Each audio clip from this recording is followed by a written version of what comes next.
Hey, I'm Andrew, and I'm the host of DevTips. Today we're hopping into React, but we're not getting straight into the two-part series that I really wanted to. This video is geared towards absolute beginners, people who maybe don't know a ton of HTML and CSS and are just hopping into React because that's what everyone else is doing right now. So this video here is going to kind of be a breakdown of the JavaScript side and then injecting HTML and then converting that into a component and just kind of explaining that process overall in as easy terms as I can. I work in React full time. I'm a software engineer in telecommunications. So let me know if I don't break it down enough, and I can even go in a further, more granulated level on Medium for the post that I'll write with this video. Last week I did a poll on Twitter, probably maybe the week before, kind of in between weeks on the weekend. I asked, do people care about seeing my face or any host's face on a video? And about 85 to 90-ish% of people said no. For this video and for the series, my face isn't going to be on the tutorial parts of those videos. Of course, I'll still come back full screen like this and talk to the camera, which is still really difficult for me. I've upgraded my camera white balance settings. It's probably still not perfect. Unfortunately, my background is slightly yellow, but I'm not allowed to change those based on where I live and those rules. So I'm kind of just making do with what I can. I've also upgraded my microphone to an Audio-Technica AT2020. Final thing I've done is I've got a brand new computer. So I've switched from a Mac to a PC. I use a PC in my profession, so I'm very comfortable working in Git Bash instead of what I prefer, which is iTerm 2 or even Terminal. But that's all right for these purposes. In the last video, a few people noticed, and myself included, that my beard maybe wasn't as kept as it should have been. And that's partly fair. I saw it the entire time I edited. Totally fair to say in the comments, and I totally respect you saying that in a very kind way. I do have a bit of a double chin here, and so I'm trying to do the best I can. I'm working on losing that weight, and that only makes my beard look better, makes it easier for me to continue to procrastinate and not shave. I'm going to stop rambling. I think I do that a lot, especially when I'm comfortable talking to the camera now. So I'm going to hop off. We're going to move into the video, and please let me know what you think in the comments. Let me know if this video looks better than the last one. Leave some feedback. Hop into Discord. I have all the links down in the description. I have the post in my Medium somewhere up here. I haven't figured out which finger needs to go up into the corner for the card. And that card will have my latest Medium post where I'm explaining everything I'm doing here, explaining how to install the files that are on GitHub, and a few other things like that, and kind of also introducing the series I'm working with on React. So I've started a project in VS Code. I'm calling my folder How to React, and inside of it I have an index.html file and a main.js file. And these are going to serve as the building blocks for this video on how to do React without React. So if you're brand new to React, then the first question you're definitely going to be asking is, what is React? And from react.js.org, it's a JavaScript library for building user interfaces. The next question you might ask is, what is a JavaScript library? Because that term kind of gets thrown around a lot, and really a library is just a collection of functions that are reusable across a project, and you can import those into the project that you're working with. In this case, we're importing it with Node. So there's a few things that I see a lot of the times, especially in Discord communities and just in general on comments on YouTube videos. And that is people who are new to programming and are skipping the basics of web development on the front end and going straight to React. And so the things that I think are really important for people to know before they go into React are at least a basic understanding of HTML, CSS, JavaScript, and then within JavaScript, Node.js. Node.js really comes in handy for understanding the npmi command or npm install for installing packages and starting a server through the node command. Or if you already have experience with something like Express or Next, then you're definitely ready for React. And in fact, a lot of people sometimes transition from React to a Next.js environment, depending on deployment methods. But we're not getting into that. We're kind of keeping this simple. For HTML, it's really a good idea to have a basic understanding of how an HTML tag works and how you do tags inside. For instance, inside of here, I have the main HTML tag, and inside I have a head and a body tag. And those are inside of here, even though the VS Code shortcut doesn't do that. But understanding a basic hierarchy for that really comes in handy. The next thing for CSS, having just a basic, simple understanding of CSS and properties like changing color and font size and background color, understanding those is really helpful, and especially understanding how to do that for inline CSS when you're working on a quick React application or you're trying to fix things on the run. Understanding how to do inline CSS, even though it is going to be slightly different how you do it in React, the gist is still the same. So outside of Node, but within JavaScript, there's a few things that I think, and these are all my beliefs, someone else might have different ideas. People down in the comments could have different ideas, but this is my belief. For JavaScript, I think it's really important to have just kind of the general basics, so understanding how to log stuff to the console, the difference between let and const, and why you're not really using var anymore, how to work with the DOM, so like document.getElement.id, appending children, which we're going to do here, and then kind of a more deeper part of nodes. And by nodes, I mean like creating an element, appending the child, removing the child. So within the node, doing a fragment. And fragments are really useful, and they're kind of the recommended way to append a lot of children to a specific item. And that's kind of what you're doing in React the entire time with components.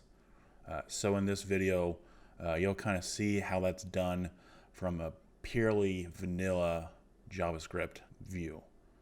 And then beyond DOM, having an understanding of functions and promises really come in handy. Promises, especially when you start working with like the Fetch API or Axios or anything like that, where you're relying on a data call before you're returning something else, and you're still able to catch an error and escape that. Finally, a nice to know but not required would be kind of using ES6, so arrow functions and object and array destructuring, especially when you're using functional components and you're importing use state. It's really nice to understand destructuring, and not only destructuring at the base level of the object, but also knowing how to pinpoint something maybe 3 objects deep inside of an object and destructuring that particular item. And then also just spreading the spread operator, the 3 dots, those things. as I mentioned in the intro, I'm going to have all the resources for these things down in the description, as well on my Medium post, where I'm going to do a pretty long writing, I think, on this. It's going to include the kind of the script sort of thing that I'm kind of going along that I've been working on, and then also a different, more involved project file that relates to what we're doing here, but just kind of expanded and additional thoughts and stuff like that. So one of the first tutorials that people do on React is just a basic counter. And we're going to do that, but in JavaScript and normal JavaScript, it's super easy. It's a few lines of code. It's super simple. But in here, we're really going to be kind of basing it off of rendering a component off of the root element here. And this is the most basic, easy example of how to print hello world on there. I'm going to link the actual GitHub repository for React and specifically link the render function because it's pretty cool to look at, and it's not actually too complicated to figure out how it's handling that. But really this is just rendering HTML at this spot here, and I'll show you how that's done in Vanilla.js. So here in VS Code, I have the basic file created, and for my plugins, I'm using the the live server, which is down here, which is running on my localhost port 5500. As you can see, I have hello world, and I will pump that up just a little bit. So inside of here, you can see we're getting the element by the root. And so what that is over here is it's a div with an ID of root. And that's all that is. And then from there, it's creating children off of this in components like these, and it is appending those to this item here. One thing we will need, and this is something that when you're compiling your React code for a production environment, this is added. Cut that.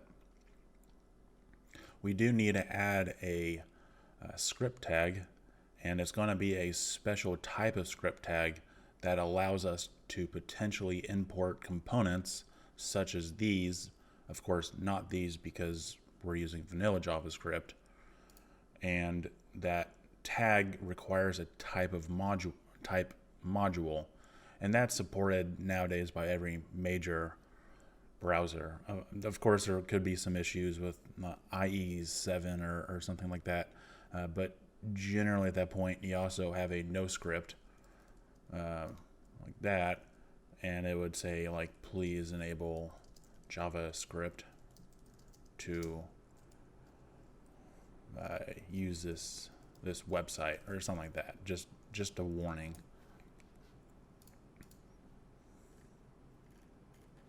And there's nothing here because we have JavaScript. So now we're going to add in the script type equals module, and really what this lets us do is in React, when you're importing different modules, there's a specific way you do that. And so adding type equals module, that's what you are now allowed to do with this attribute. And then the source will be coming back here. The source will be main.js, except I need to make a folder called JS and put main in there so that I can keep everything in there. And so it'll be JS main.js. And again, if you have a basic understanding of HTML, CSS, and JavaScript, everything except this little part right here should be very obvious and very simple. If you do not understand what's going on here, then I'm going to link some additional resources that have been done in the past on the DevTips channel, probably by Travis, about some basics on HTML. So from here, we're going to go into main.js, which is where our component that we build is going to be it's going to be instantiated, which means that we're going to call that function basically. So as I said, this is going to be kind of a counter thing. So now we need a counter.js file, counter.js. And then inside of counter.js, this is where we're going to be exporting the function that we'd like to use as our component. And coming over here to the React documents, what you basically have is you're defining your app, and then you're using that. And since this is the same file, this doesn't need to be exported. But when it's in a different file, you have to either export it as the default component export or not. And the way you do that determines how you then import that file, in this case on main.js. So now that there's a general, very simple, slight understanding of a component, and as I said, how you use this component in a different file, which I will show you in just a second, the two differences between just exporting it and exporting it as a default. We're going to create the first one, so it's going to be export function counter component, like that. And then for now, we don't actually really need to do anything, except we are just for displaying something. We're going to do a console.log of hello, this works. And I'm going to use semicolons. You don't really need to, since you're already working with modules in terms of the script import. So we'll come back here. I'm going to open up the console log just so that it's kind of obvious what we're doing. You can see we have the root here, and we have the no script, which you don't see since we have JavaScript enabled on this project, into main.js, which is the file that is right here. This is where we can import the component we created on counter.js. And we only need to do this one time. We'll be in this file the entire time.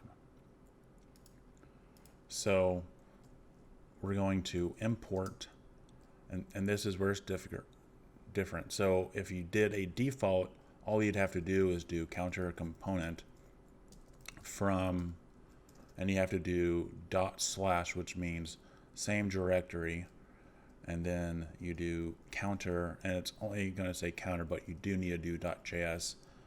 In React, you do not, and this technically works. However, it's going to fail because that is not the actual. This is not the default. When it's the default, you do not need to wrap it in curly braces, but when it's not, you do. So you just do that, and then now you've included it, and then now it's all. And now all you have to do is instantiate the component. So we'll do counter component because it is a function, and then now it's being used. And we can go over to the console log, and let me make that bigger too.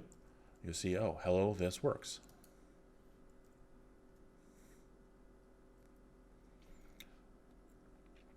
So now we've created our component. We've imported the component. On the index.html file, we are using the script tag to include main.js into here, which means we now have access to this item here, which relates again to this right here. And we can actually do this relatively easy now. So coming into the counter just for the basic purposes here. We're going to do const root, and I'm naming this because of this item here. Const root equals document.get element by ID, and then root. Now we have access to that, which means we can do root.enter HTML equals, and I'm doing backticks so that I can inject any JavaScript inside of here. So this will be h1 hello world, and then we'll save that, and then we'll so now that we've created this and we've added inner HTML, this is now showing hello world, which is exactly what this would show if you had created the React app. Of course, when you create it, they do have some of their own fonts, so it doesn't look bare like this.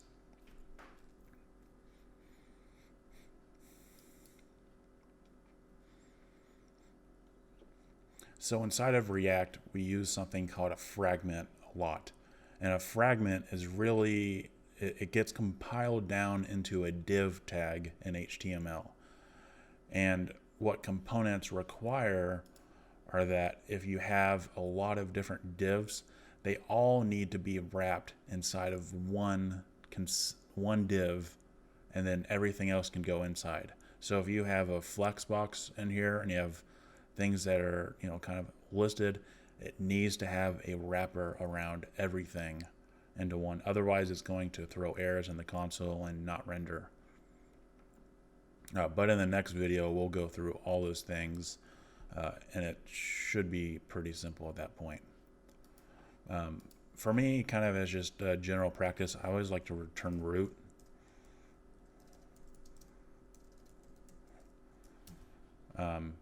And that won't change anything, but for this particular project, it is helpful. So moving on to the actual little counter button, the first thing we're going to do is we need to create a component called, or a variable called counter.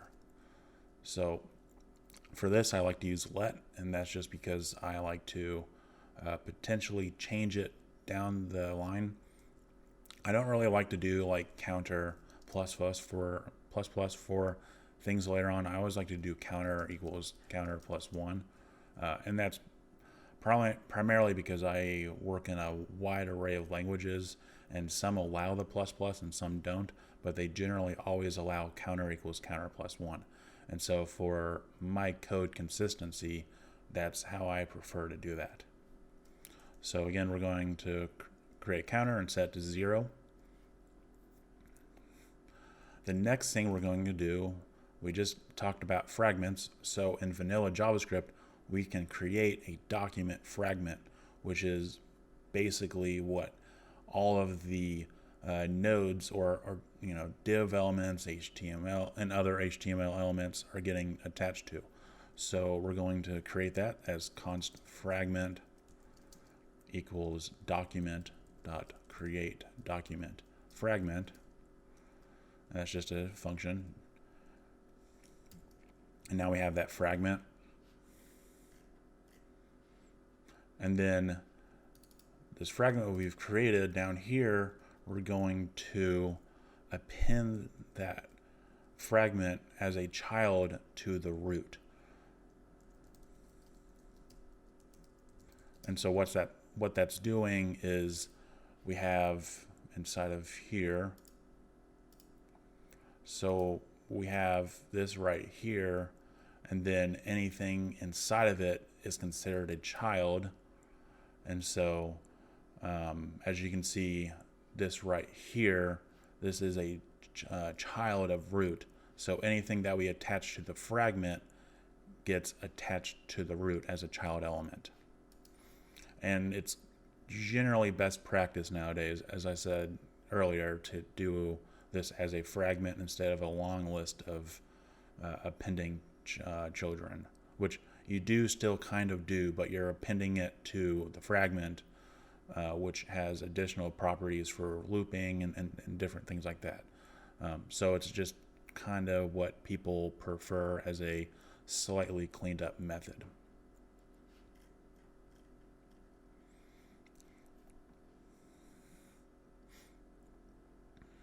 So the next thing on the counter is we need a button. And we're going to say constant button equals document dot create element, and that's going to be button. And what that creates is button. And so we need to add a few attributes. We need to add an ID attribute to it, and we also need to add text to this attribute. So we need to add an ID to this button, and we also need to add text to it as well. So you cannot chain on additional items on the create element, so you just come down here and do button.set attribute, and then this takes in two values. So you do the attribute itself, so in this case an ID, and then the value for that attribute, so in this case button counter. And then after that, we're going to set the inner HTML of that to counter. Now we haven't attached this button child to the fragment, so that's why it's not showing up yet. But we're going to do that here pretty quickly. In fact, right now. So down here at the very bottom, I try to keep it as organized as possible, creating my my variables up here, my functions below them, and then anything else that just needs to get appended or returned at the very bottom, because anything you put underneath here won't run anyway. Unless you wrap this inside of a if conditional, then you have one more chance for a return, based on how many conditionals you have, of course.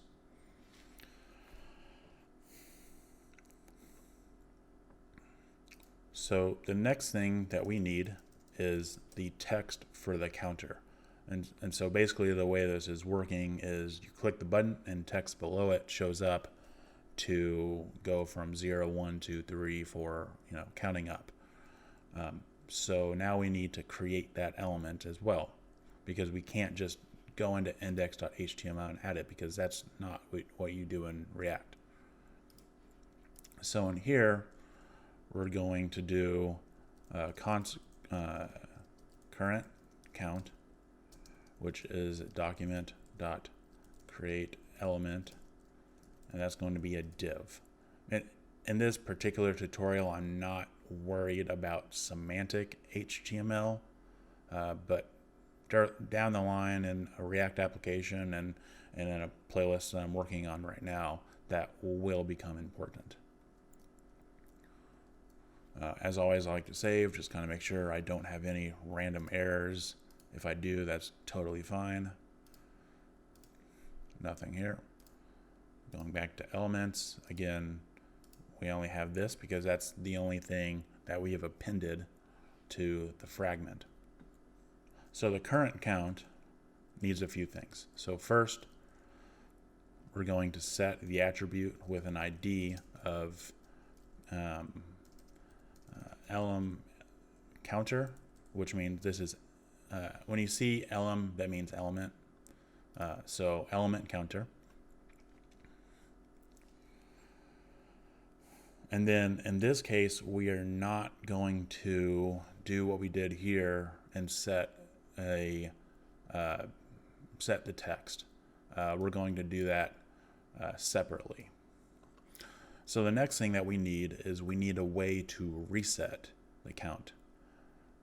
So we need another element for that as well, and that's going to be const reset button equals document dot create element and a button again. And again, we need to set an attribute for that with an ID. So reset button dot set attribute ID, and that's going to be count reset. If you've noticed by now, none of my IDs repeat, and that's best practice. For an ID, you never repeat it for a class, but for a class, you can repeat the name. So that's why these are all different. Since this is a button, we can set the inner HTML of it, because in this case it's not going to change for what we're doing, and we're just going to say reset count. And again, nothing has been attached to this fragment yet, which is why over here you don't see any of this code showing up. And just for cleanliness, I'm going to add some comments. Now that I've kind of cleaned up the document a little bit, added comments to everything, now we're going to do a few small functions and then some event listeners, which if you're coming from JavaScript, you would know that the event listener can listen to a click, it can listen to the mouse over, mouse leave, and a lot of other things. So the first one we're going to do is for displaying the count number. And in React, when you make a change and the component that you're using senses that you've made that change, it automatically refreshes that component with the updated code. And so in this case, we're sort of simulating that, and I'm not doing the full reverse engineered way of doing that, which I'm more than happy to work on a video for that. But for this case, it's just going to be a function that we're calling that allows us to update the count. So I'm going to use, in this case, I'm going to use an arrow function, which again is different than here, but it's the same thing, it's just a different syntax. So const current count display equals count, and count is going to be a parameter that relates to the counter. So count arrow function, which is the same thing as function current count display, that it's the same thing. We're just using an arrow function. This allows us, if we only have one thing, which we do technically have one thing, we don't need to explicitly say return. We can just say the value that's being returned from here. In this case, for cleanliness, I am using a return on the next line. So again, open up the curly braces, and then we're going to return current count, which is the div we created. And we're going to set the inner HTML to backticks, and we're going to do span style, and this is where having inline CSS comes in handy. We're going to say color red, and then we're going to say counter, and since we're using backticks, we can bring in some JavaScript into this string, and we can say count, which is this parameter here, and then that is all we need for this particular function. And when I mentioned the whole return thing, all you have to do is delete that, and it's the same exact thing, except in this case, for cleanliness, I'm doing it this way.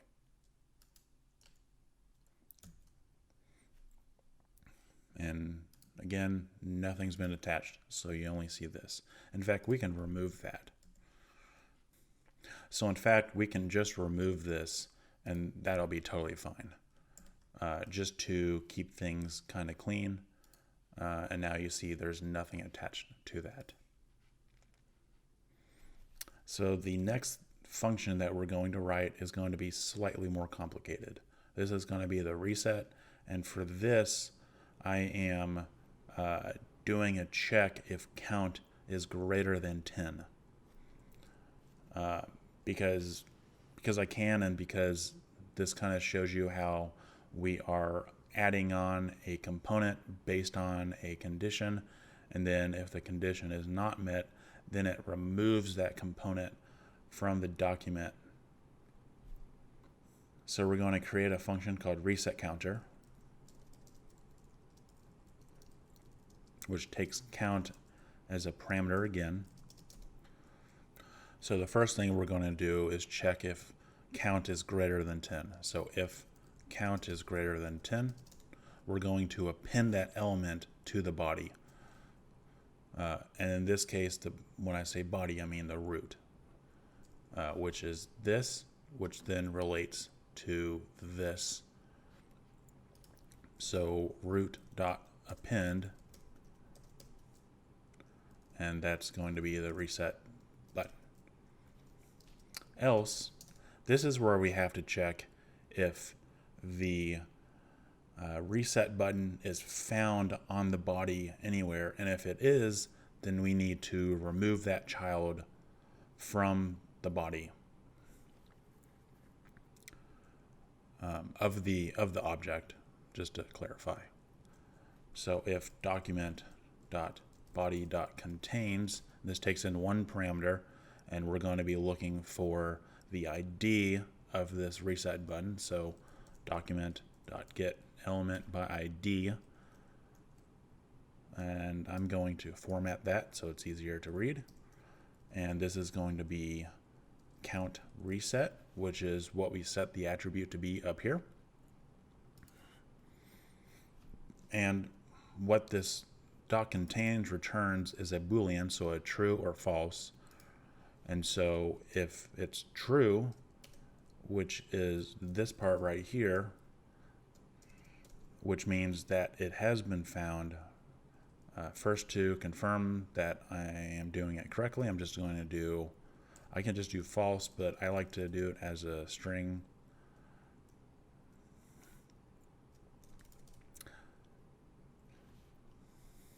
So this .contains is a Boolean. So if it's true and it has been found, then we need to remove it because count is under 10.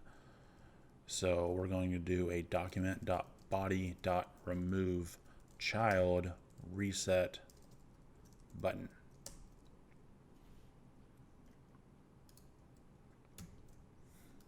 And again, there should be no errors in the console. And there's also nothing, we also haven't appended anything to the root, so this is why this is empty.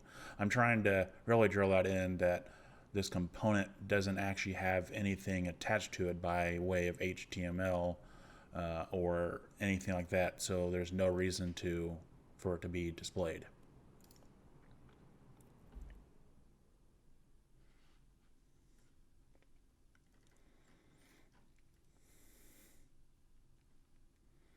Okay, so to get something to show up, we're going to append the initial button and the count text to the fragment. So we do fragment.append child button, and then we do fragment.append child current count. And we hit save. And now we have the counter right here. And current count, as you remember, we did not do an enter HTML on there, and that is being handled inside of these functions, which we need to now add event listeners to handle that.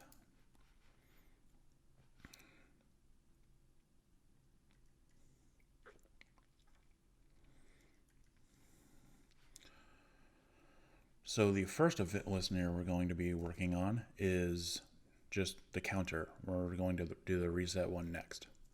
So we're doing a document.add event listener. This is going to be a click event. And then we need to pass the actual event that we're doing as a parameter in this callback function, which is right here. And I'll just pass an event, which again, ES6, which is really nice to know for arrow function. You would just do event that, and it's the same thing. So what we need to do is, this is kind of where it's difficult, because normally we don't need to do this particular check, but we're doing a click event listener for something that potentially does not exist inside of HTML. So we need to check if event.target is true, and then double ampersand, which is just an and. So if this is true and the next thing is true, then the entire statement is true. And then we're doing event.target.id, which is the ID of the click that we're listening to, and that's going to be checking if it is button counter, which is this button right here.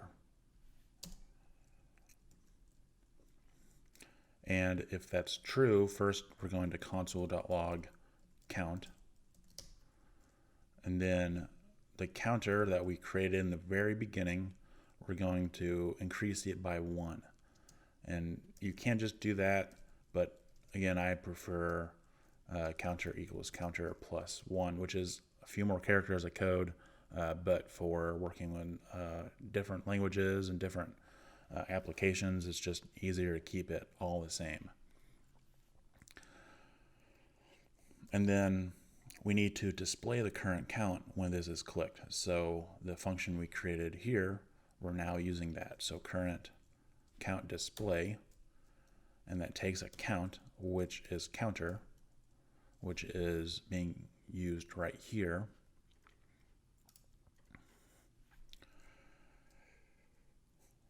And then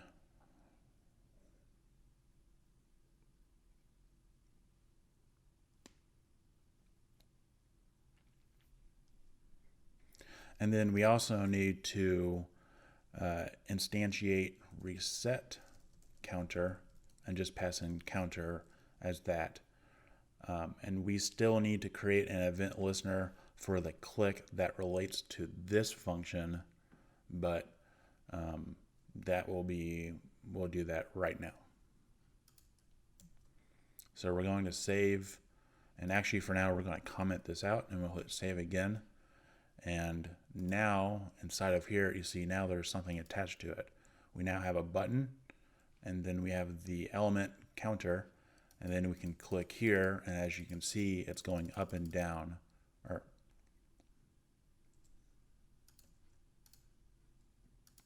So now you can see over here we have the root, and now we have we have created a fragment that these are attached to, which is why they are now attached to the root. And as you can see, we can click and the counter is going up. And if we go over to the console, you can see that it's re-rendering this particular function. So now, since this is greater than 10, it'd be nice to have a little button here that allows us to reset this to 0. And then when you click counter again, it knows that. And since the count at that point is below 0, it will then remove that button. So we're going to create the action. We're going to create the listener that allows us to do that. So down here, do another document.add event listener. There's going to be a click event.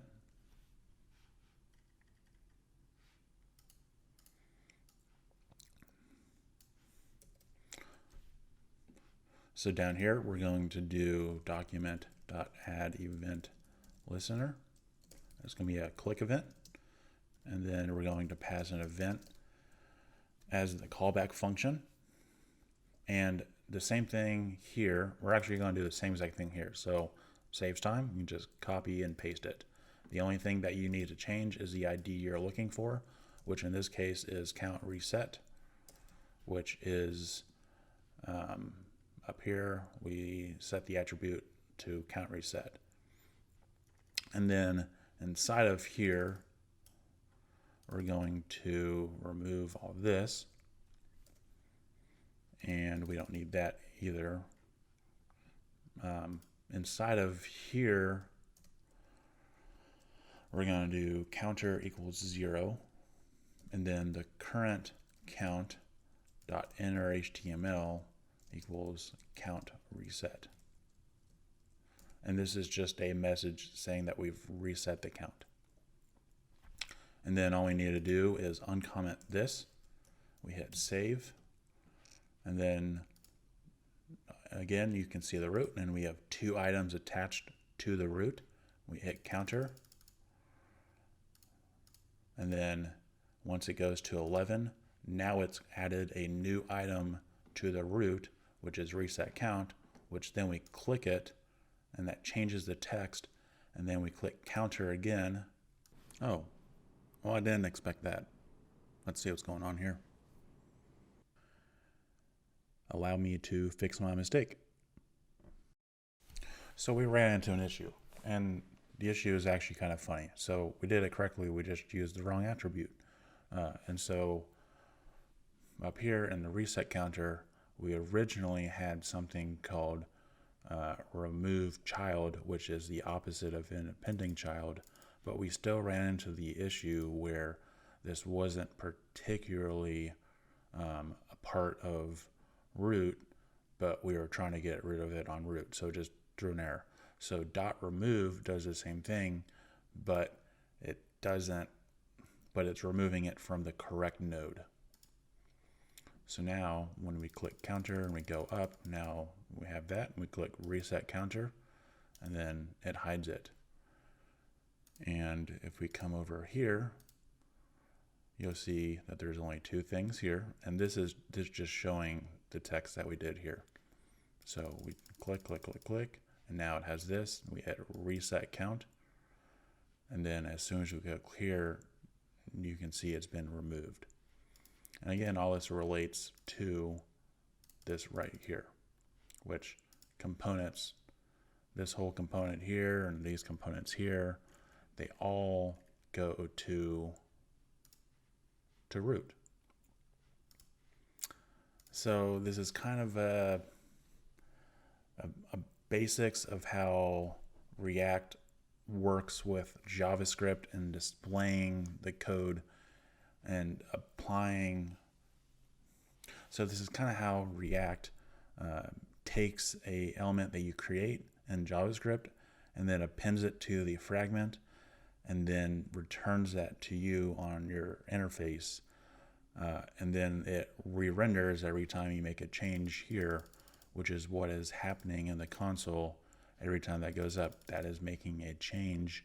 And this isn't exactly a component per se in React, because it's just a normal JavaScript component. But we have defined that. We have imported in here, and then everything is just coming into this root. And when you create your React project for the first time, from a gist, this right here is what your code will look like. It may not include that, but you will see this item, and that's it. And then you'll be creating your components that are appending those children to the root, and then that shows up here. So that kind of wraps it up for this video. Again, I didn't have my camera on this time, and I actually ran into this weird little issue, which was unique. Please let me know if this was helpful in understanding the JavaScript side of React, specifically the side that is compiled, or what you might see in a build file. And if it helps you, please let me know. If it doesn't, I'd be more than happy to try to revisit it, maybe on a deeper level, perhaps even a video where we build a React application and then build the same application using just HTML, CSS, and JavaScript. I think that'd be a lot of fun. But yeah, let me know in the comments. Like it if you liked it, dislike it if you did not like it. Hopefully there's some feedback attached to that. And as always, subscribe, and we'll see you soon. Keep on hacking.